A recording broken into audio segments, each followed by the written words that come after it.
Dilledong! Tervetuloa seuraamaan visailuohjelmaa nimeltä Dilledong.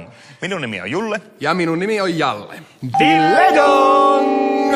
Ja tuo tehtävän lukee tuolla alareunassa, kuten näette. Siitä voitte katsoa, siitä puuttuu tasan yksi kirjain. Ja tällä kertaa me visailemme niin, että meidän pitää arvata maa. Eli maa on kyseessä. Dilledong! Tämä maa sijaitsee Skandinaaviassa. Aivan oikein. Ja se maan naapurirajoja ovat Venäjä, Norja ja Ruotsi. Näin on. Dilledong! Dilledong! Dilledong! Tällä kertaa haetaan siis maata, kokonaista valtiota. Dilledong! Mainittakoon, että tämä maa muuten kansainvälisesti mainittuna on nimeltään Finland. Kiteytettynä Suomi tunnetaan ulkomailla Finlandina. Dilledong!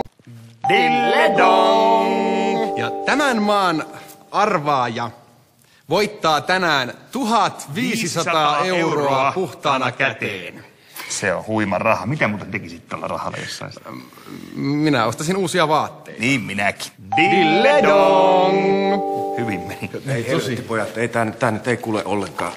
No, teiltä puuttuu ilo tästä ja riemu ja kaikki sellainen. Tää ei tavuta meidän katsojia. Siis onks teillä taas mennyt ilta pitkäksi? No, eikä oo. Ota tosta pilleriä, vitamiinipilleriä, äkkiä.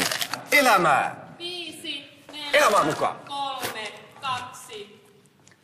Dilledong! Dilledong! Nyt kyllä Julle voisi esittää meille sitä puuttuvaa kirjaa. Hän on niin mainio. Hänhän opiskelee näyttelijäksi. Ja Julle näyttää meille, minkä näköinen sen kirjain on. Eli tämän maan viimeinen kirjain näyttää tältä. Just kuin I. Just kuin I. Se on niin hyvä näyttelijä. Dilledong! No nyt kyllä meni ainakin hyvin. Suuta auki, suuta auki. Ja. Teillä on nyt sielu hukassa tästä hommasta. Ei ole minkäänlaista asennetta. Ei se nyt niin hukassa. No jo ihan järjettömiä noi teidän vihjeet. Onko vaikeeta vai? No on, ei noita kukaan tajua tollasi. Ota hetki. Joo, mä soitan kohta. Laittakaa se takavalo kunnolla, kun noi silmät ei nyt näy, niin sellaista asennetta sillä lailla, että niin kuin elämäpeli. No niin, Elämäpeli. joo. No niin. Okei. No niin, antaa mennä. Tehdään elävämpi. 5, 4, 3, 2, 1. Dilledong!